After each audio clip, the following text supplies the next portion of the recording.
What's up, everybody? Welcome to another episode of the Ableton Music Producer Podcast. Today is a very special episode. I've been looking forward to interviewing today's guests for a good solid week and a half now. We have Brett Porter with us. He was a lead developer for MIDI 2.0, which is in the works right now to be released. It's going to revolutionize a lot of future instruments, MIDI controllers as we know them today, and the way that they can be played and performed and used for the future. We also have Moldover, Matt. He was actually in episode number 9 back in the day of the podcast. So he's a good friend, and Matt has worked on a ton of awesome projects with artists and companies doing customized, modified controllers.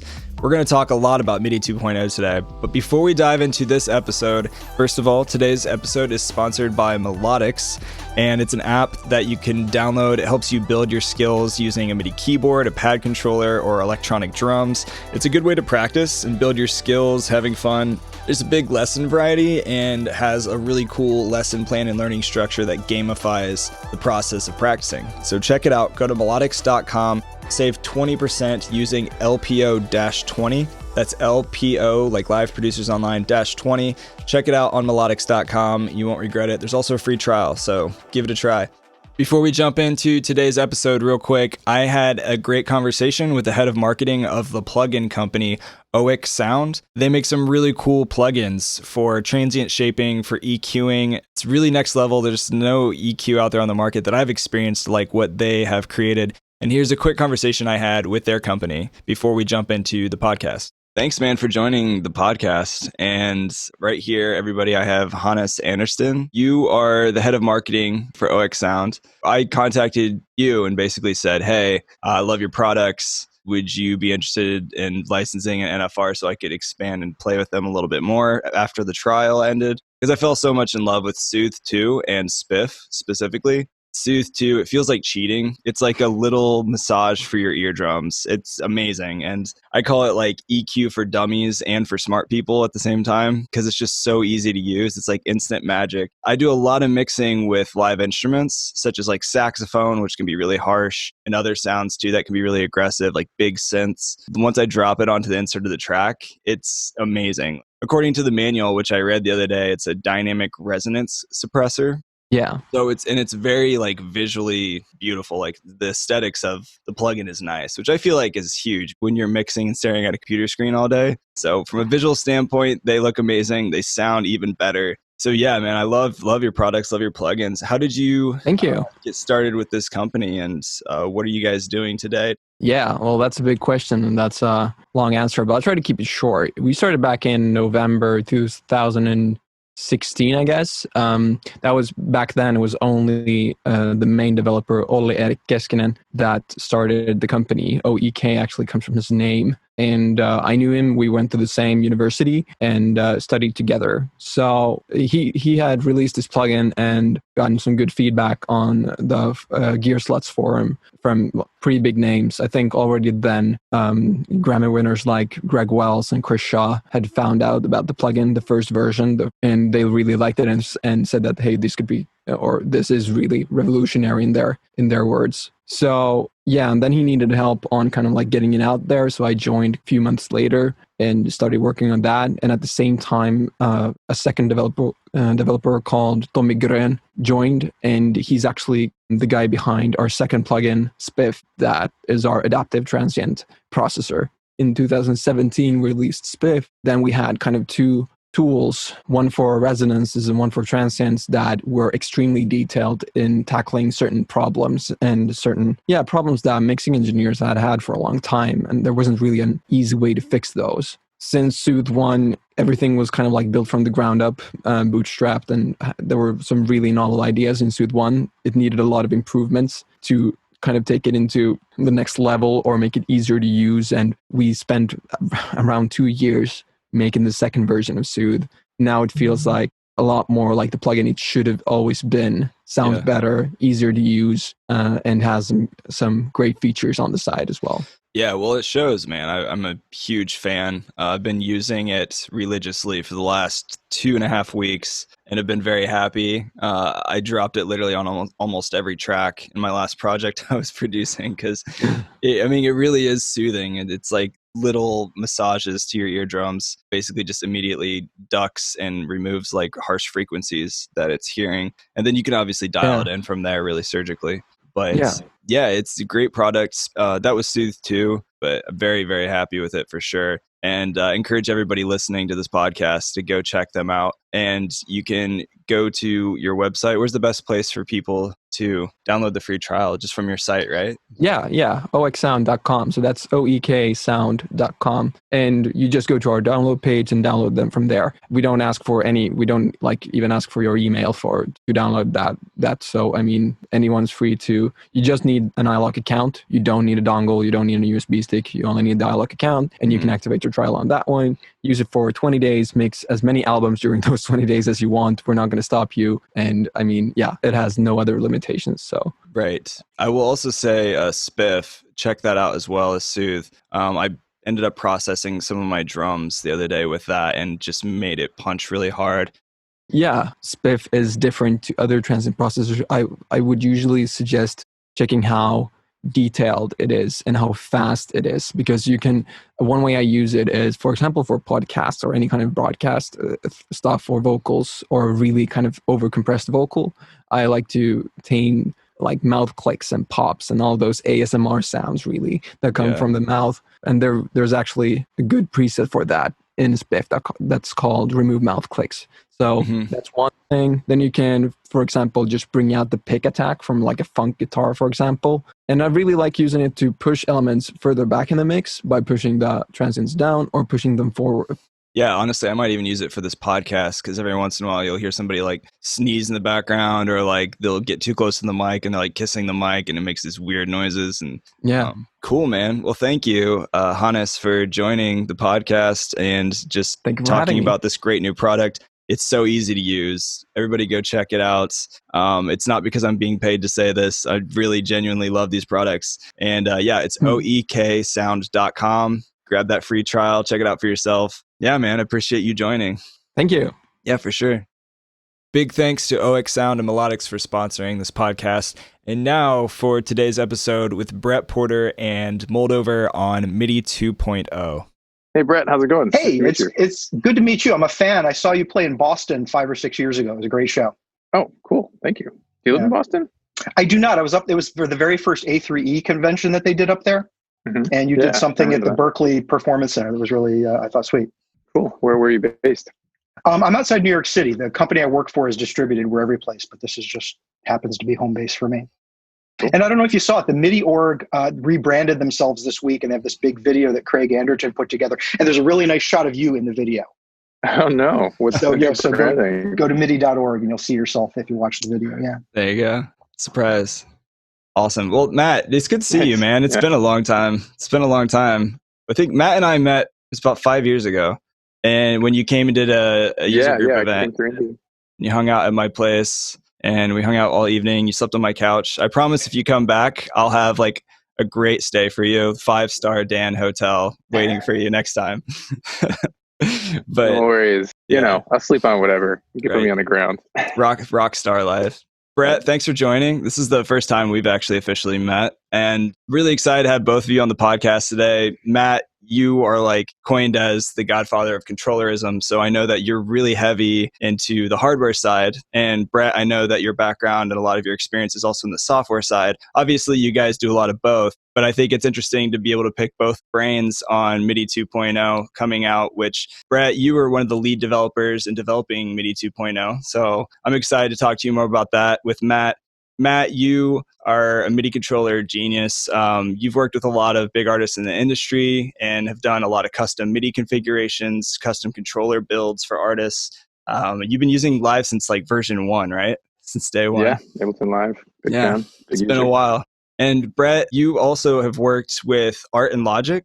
Yeah, exactly right. Yeah, and they've done a lot of really cool projects in broadcasting pro audio music instruments. You have a background also in electronic music and have collaborated with some awesome companies like Cakewalk, Universal Audio, Roland. I could probably go on for the next half hour about the credits you guys have done. So thanks for joining the podcast. It's good to have you here. Thanks for having me. It's fun to talk. Yeah, for sure. So I ended up, I posted on social different accounts basically saying, anybody have questions about the new MIDI that's coming out? Like, what does that look like? So I've got a list of questions at the end we can fire through to answer everybody's questions. But just getting started, like Brett, just to get to know you a little bit better, what's your background? How did that lead you to being one of the lead developers for MIDI 2.0? Like, how did that happen? Well, back in the olden days, like everybody else in this field, kind of, I went to college for music. I went to the University of Miami on a trombone performance scholarship of all things. Got undergrad degree in composition, stayed on for a master's in electronic music, and had to learn to write code to get that degree. And, to my father's surprise, I got a marketable skill in music school. So I just kind of fell into it and bumped around. I was doing a lot of broadcast electronics and things at the beginning of my career. Basically, the first company I worked for, our job was to make FM radio stations sound more obnoxious, and we did it. Congrats. Yeah, big deal. Yeah, right on. Nice. And then I stumbled into this company, Art+Logic, which was founded in '91 by three guys that had worked together back in the '80s. And real old timers might remember a company called Hybrid Arts that made what was actually the very first DAW. But they made the mistake of deciding to focus on the Atari 1040 ST as the computer they were going to run on. So that limited the shelf life of the company. So these three guys founded Art+Logic after Hybrid Arts went out of business. And we focus to a large degree on companies in the MI and pro audio space, but in the ensuing almost 30 years now, we do everything now. So no matter what kind of software people need, we have really good developers who can do that.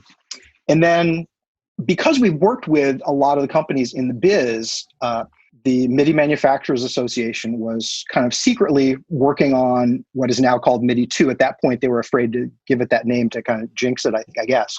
And they came to us because they knew that we had kind of no agenda. We don't have a product. We only do custom software. So they were looking for developers who understood what the problem was, who'd worked with MIDI and had, stubbed our toes in all the problem areas with it, and could get to work building prototypes. Because right at that point, all they had was a spec document, and everything works when it's just a spec document. It's only, you find the problems when you start trying to put the pieces together and say, well, this doesn't work in reality like the way it does on paper.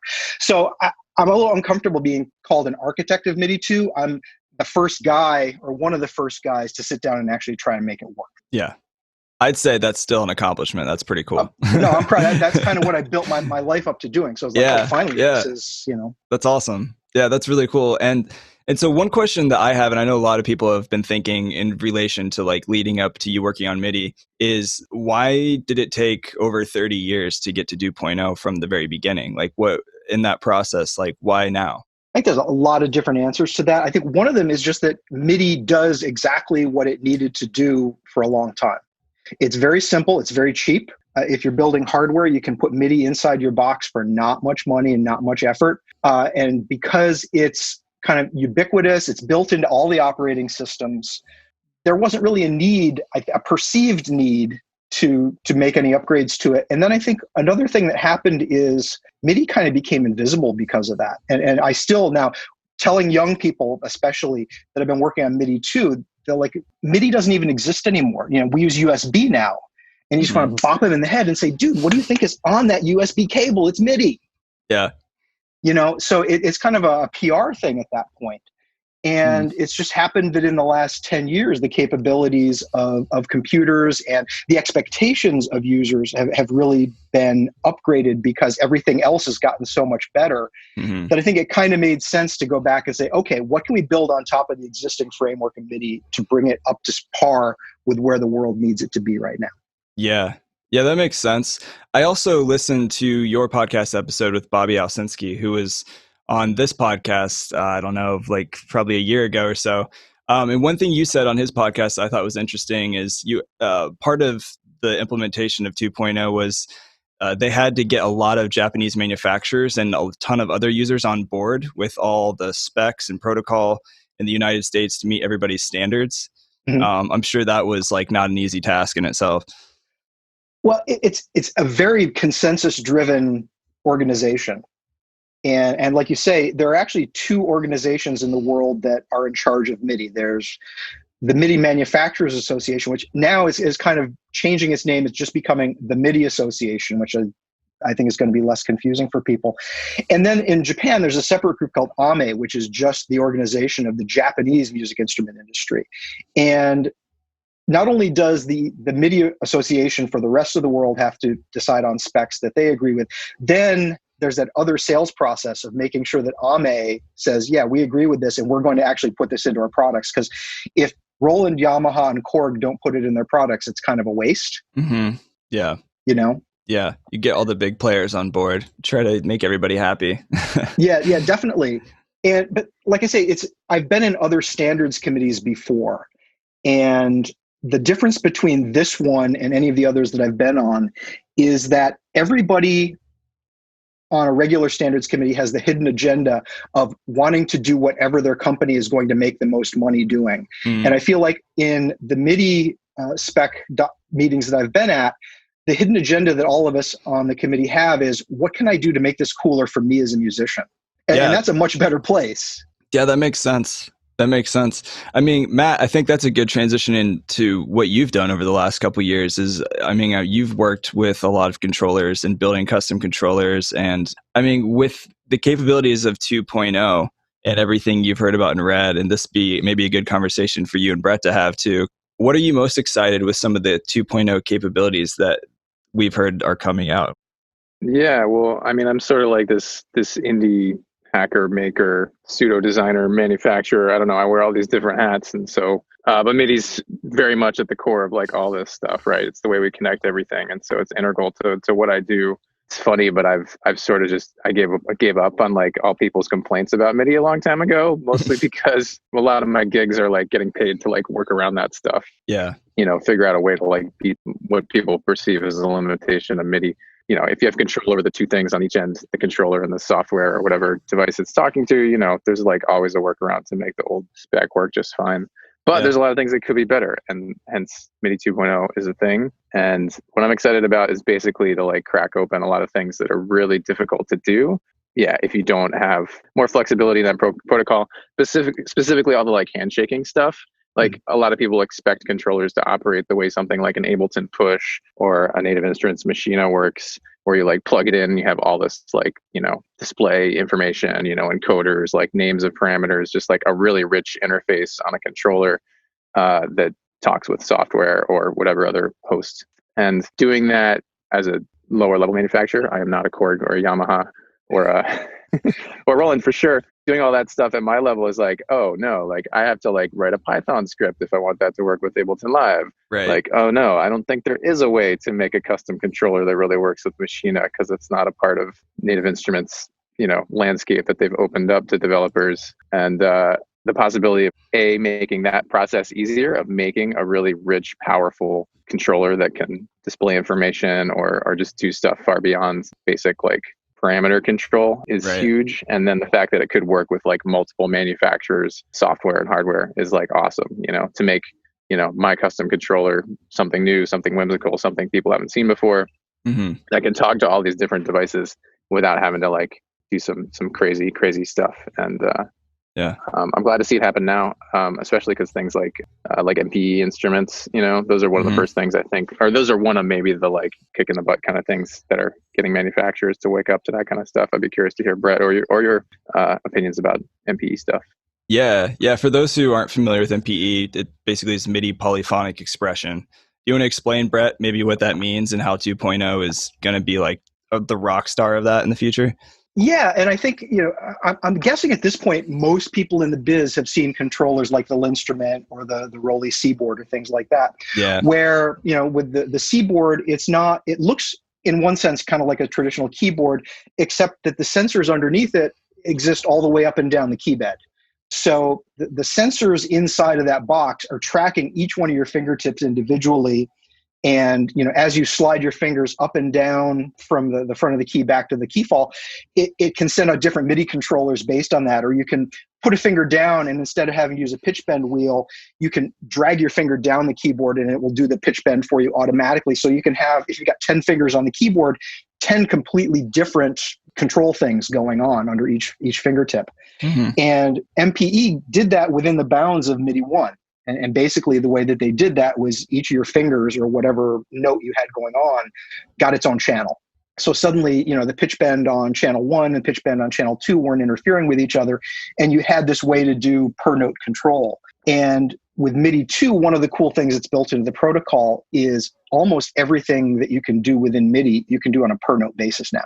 Yeah, that's wild. So if you're into, microtonality and Zen harmonic stuff, every single note on that you send can have its own tuning, and it can be anywhere within the audio spectrum. It doesn't have to be a detune from middle C. If you're pressing MIDI key number 60, any note can have any intonation that you want. Each time you press it, it can have a completely different intonation.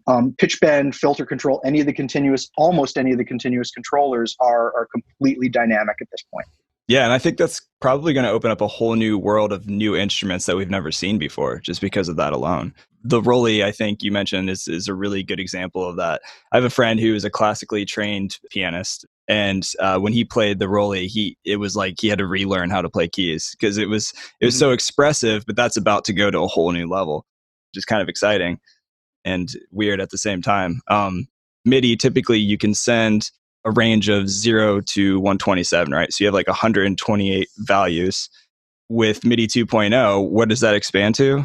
Well, there's a couple different answers to that. So with note-ons, velocity, 0 to 127 under MIDI 1, under MIDI 2, that blows out to 65,000 velocity levels. Yeah, that's a lot.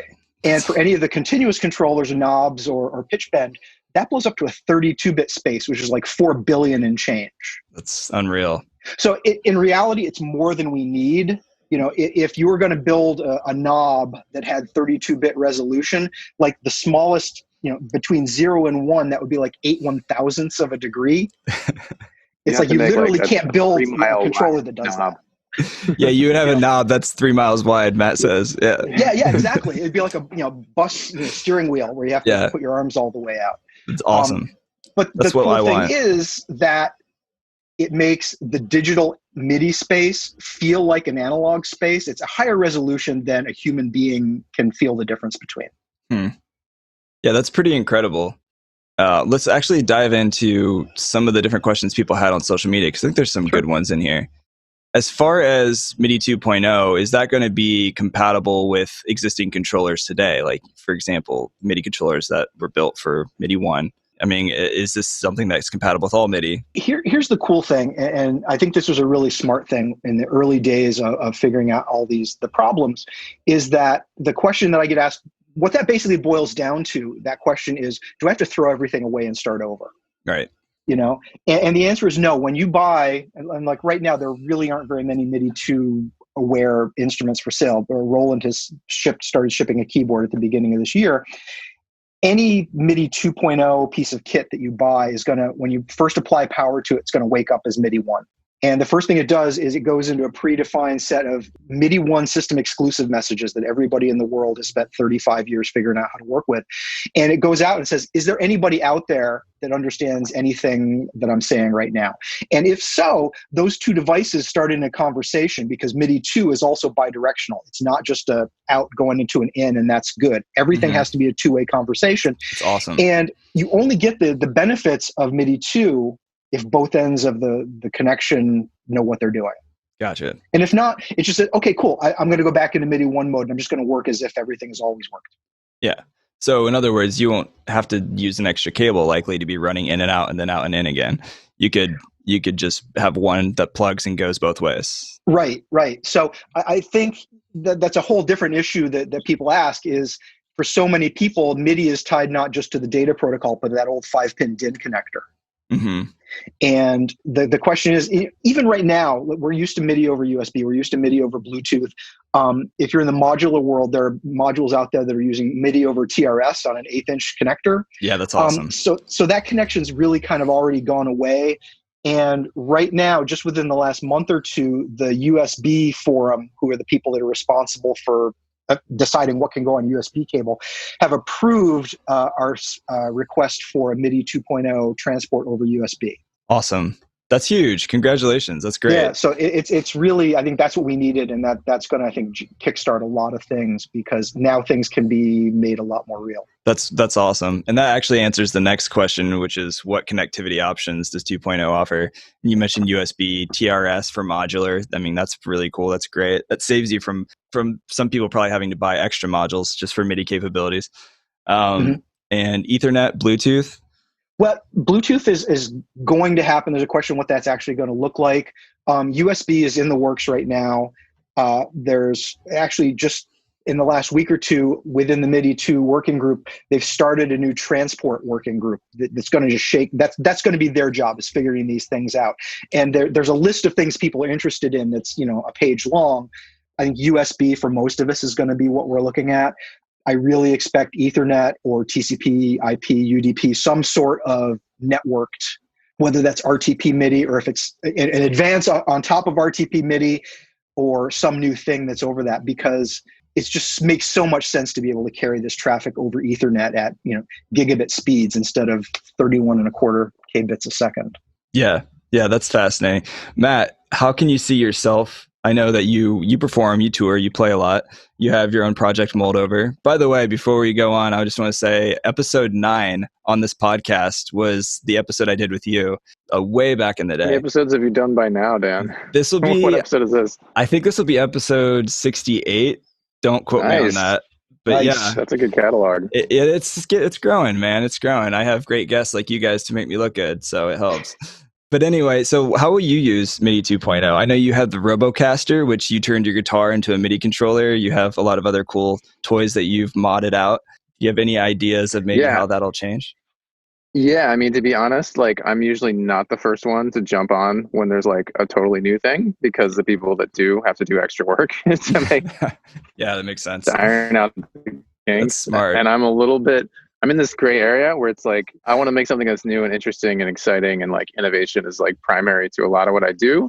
But it's also making stuff accessible to people, building an instrument that I can put in other music makers' hands. That means making something that's not bleeding edge, where you have to install and update firmware in your guitar, for example, just to get it to work when it gets in your hands. So I'm not the first users, right? So it's usually when things trickle down a little bit more, and there's a bunch of existing instruments from Roland, or when MIDI 2.0 gets into Ableton, that's Ableton Live. That's when it becomes more exciting for me, because I'm more interested in connecting all the pieces of this puzzle so that people can make music in more creative and expressive ways. So for me, it's more imagining oh, cool. I hope everybody embraces it, and I hope it becomes a real ubiquitous thing in the next 3 or 4 years. And in that case, it would be it would be the kind of features I see in things like Ableton Push being available to more boutique makers like me and the people I work with.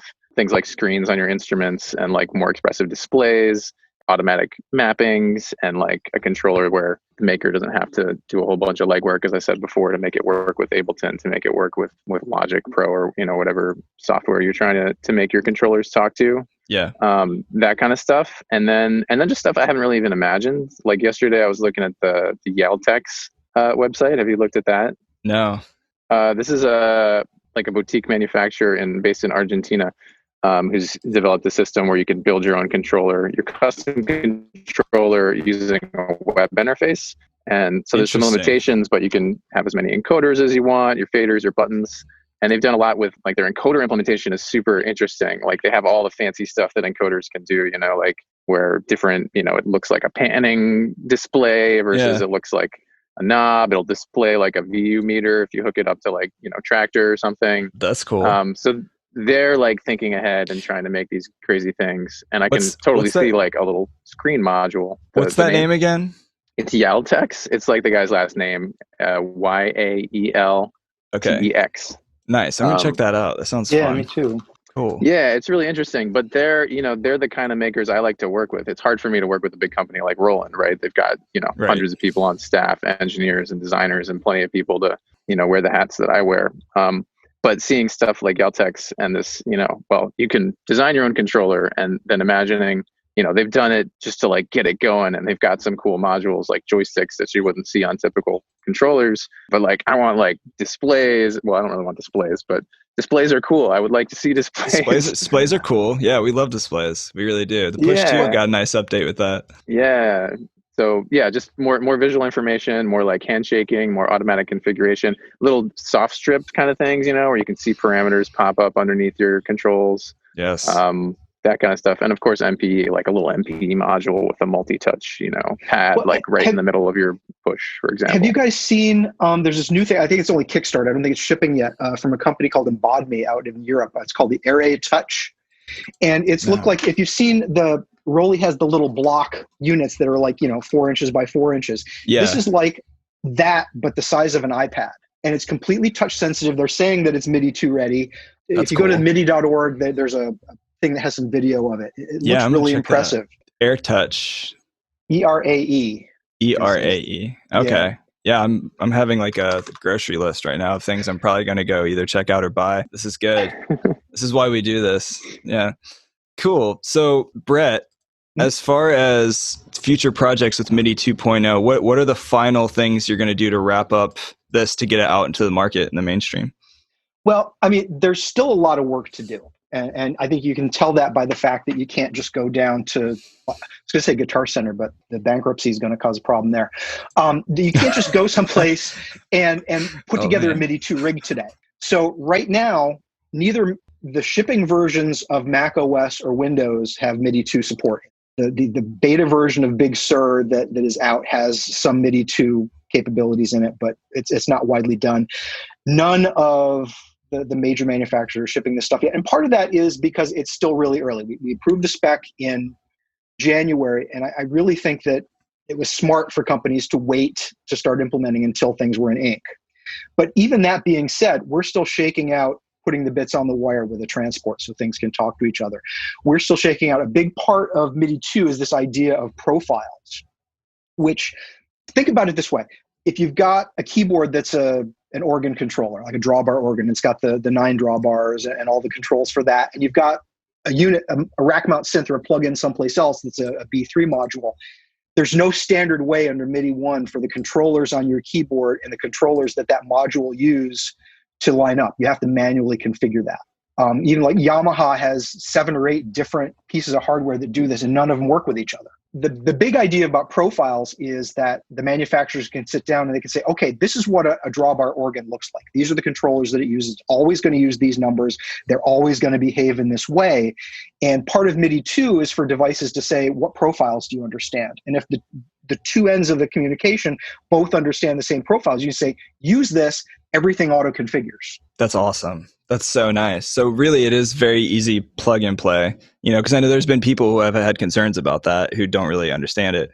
Well, and that's, I think, to me, there are basically 2 big things that MIDI 2 gives. And one of those is the data protocol with the more bits and more expressivity, and being able to have attributes on your notes on and off, so it can be just not a note on. There's other data you can send with it. But then there's that plug and play aspect of it that I think is not going to be quite as maybe exciting to a lot of people, because there's an extent to which that's just the way things should work. Yeah. I think, like Matt is saying, that if you've got a push, you plug it in, it works, and that's how the world should be. Right. And what this is doing is giving us a way as any manufacturer to be able to say, these are the properties I support. Here's how you can ask me about what I know how to do. What are my patch names? What are my parameter names? Mm-hmm. It's really going to, once people start building these things into their equipment, it's going to be like installing a printer 20 years ago was really hard. Whereas now you go to the Staples, you don't even have to plug it in. You just connect it to your network and everything says, okay, I know what kind of printer this is. I know what it knows how to do. I want to work. Yeah. And MIDI gear is really going to turn into that. Cool. Well, I've been having some weird problems with my really old printer. So if you ever want to come over and help me with that, let me know. I'm just kidding. Well, no, I thrive on that stuff. So it sounds great. Next time you're in Carmel, because I know you have family here, or used to. Yes. Yeah. Yes. I know it well. I know the good restaurants there. So yeah, there's some good breweries, but I feel like there's a lot of good breweries everywhere. So I don't know if Indianapolis is a place you have to schedule to come right now. But anyway, so I guess last but not least, the other question that people had is, what companies are most excited about implementing 2.0 that you've seen?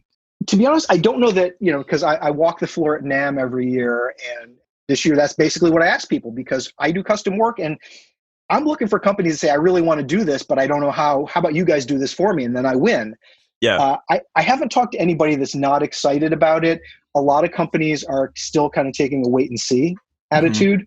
And I think one of the frustrating things, there are a couple times a week where I'm on conference calls with, developers like me from companies at MIDI, companies all around the world. Nobody's going to say what they're working on until it's ready to ship. Yeah, that makes sense. So on the one hand, I know that their companies are interested in it enough that they're devoting engineering time to go sit on these meetings. Right. But past that, I have no idea until, you read the press release like everybody else. Yeah.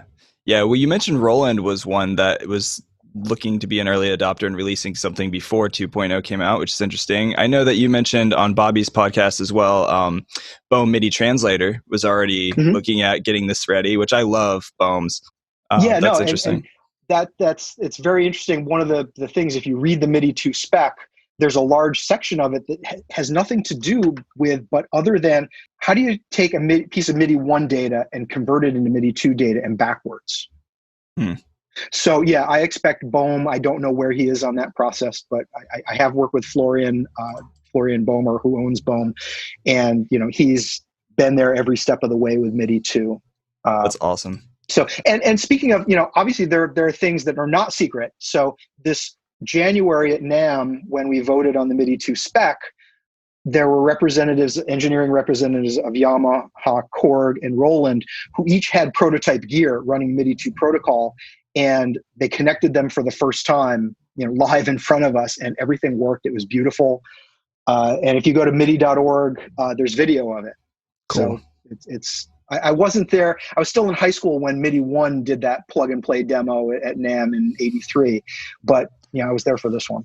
Awesome. Yeah, I wasn't able to make it out this last year, even though I was actually in LA when it was happening. But yeah, it's good stuff. I love what you guys are doing. I appreciate your time today. Matt, was there anything else that you wanted to talk about or share that's going on? Any projects you have right now, or anything related to MIDI 2.0? I'm really curious about MIDI 3.0. Will we be able to go back in time and actually fix our literal performances? Quantize my fretwork. Is this possible? Like time travel? Time traveling would be great, Brett. Could you work on that? I'm going to take notes on that. Yeah, I will present that at the next meeting. Great. Yeah, that would be helpful. Thank you for the prompt, Dan. I want to draw people's attention. I'm not sure when the podcast will come out, but I released a remix compilation, which is also a fundraiser last week, called The Sound of Change. So if you just search for Moldover and The Sound of Change, you'll find this fabulous collection of music that I put together with some music makers from all around the world, and it's connected to a fundraiser. So if you like our music, support our cause. 4-track EP, right? Yeah, remix EP, yeah. Yeah, yep. So it was a really dope EP, by the way. And I heard some of the remixes sounded awesome. It was cool. I was trolling you through Instagram the other day. Thank you. Yeah. You got a new release out too, don't you, Dan? Yeah, it just came out. Basically, been sitting on it in the archives for a long time, and it was my band performed live in the woods, and then we made a studio version and we released. But yeah, it was fun. Good times. Brett, I know you have a background in electronic music. Are you still having time these days to make any of your own music for fun, or? Here's the funny thing is that I decided to go back, and earlier this spring I bought a copy of Dorico from Steinberg, and I'm actually sitting down and writing music. Awesome. Which is, I haven't stretched those muscles in a long, long time. So yeah, it's like I'm writing a brass quintet. It's like, who does that now? Why not? Why not? I mean, really, what is a genre anymore? That's what I'm trying to figure out. Like, just making music that makes you happy, right? Yep. That's all that matters. Cool. Well, I appreciate your time, both of you guys. I know we all have busy schedules. I'm just thankful to have you and pick your brains on this topic. I know a lot of people are going to get some good value out of it. Any last thoughts, comments, anything you want to share?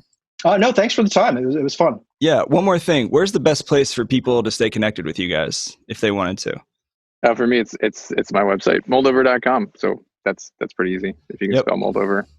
Yes. And as far as me at work, the name of the company is Art+Logic, which is all spelled out in the URL. You can check us out there. And every place else in the world, you can find me at BG Porter, no matter what it is. Twitter, Instagram, all of those. I'm always there. Cool. Yep. Thanks again for your time. Everybody check out the links in the show notes for this episode. You'll see everything they just mentioned there to stay connected with Brett and Matt at the same time. So much love for everybody listening. Thank you. Brett again. Thanks, Matt. Maybe we'll have you back on the podcast in the future when 2.0 is out and doing good things for the world. Awesome. I'm Cool. in. I appreciate you guys. Have a great day. That's great. We'll talk Thank soon. you, Dan. Thanks. Yeah. Later. Yo, thank you for listening to today's podcast. If you want to stay subscribed and be the first to hear new episodes when they come out, go to liveproducersonline.com/newsletter. Join the newsletter. I'll also send you new updates when I have events or webinars and things that I'm doing as well if you want to stay connected. liveproducersonline.com/newsletter. Also, if you want to join my Ableton training membership, every week I'm going live in a group where you choose the topics that you'd like to discuss and go deeper in and grow your skills producing music in Ableton. So consider joining the membership on liveproducersonline.com. Click the join button. Thanks for listening. I will see you guys next time.